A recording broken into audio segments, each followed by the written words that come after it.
Joel chapter 1. The word of the Lord that came to Joel, son of Pethuel. Hear this, you elders, listen, all who live in the land.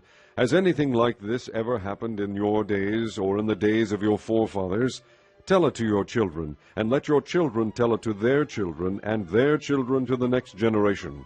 What the locust swarm has left, the great locusts have eaten. What the great locusts have left, the young locusts have eaten. What the young locusts have left, other locusts have eaten. Wake up, you drunkards, and weep.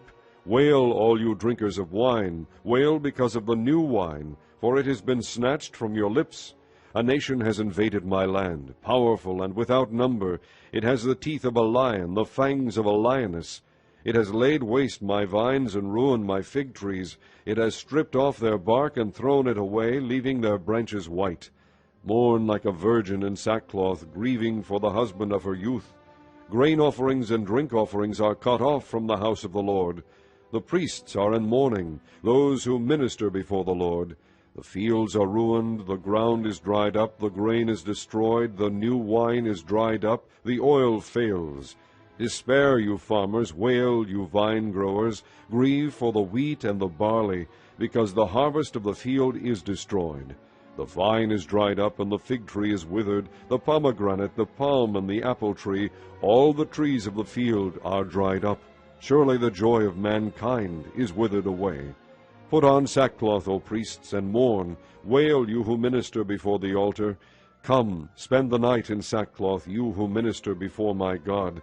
For the grain offerings and drink offerings are withheld from the house of your God. Declare a holy fast, call a sacred assembly, summon the elders and all who live in the land to the house of the Lord your God, and cry out to the Lord.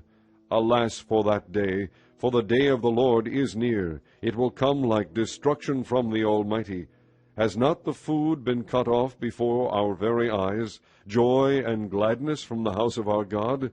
The seeds are shriveled beneath the clods. The storehouses are in ruins. The granaries have been broken down, for the grain has dried up. How the cattle moan! The herds mill about because they have no pasture. Even the flocks of sheep are suffering. To you, O Lord, I call, for fire has devoured the open pastures, and flames have burned up all the trees of the field. Even the wild animals pant for you. The streams of water have dried up, and fire has devoured the open pastures.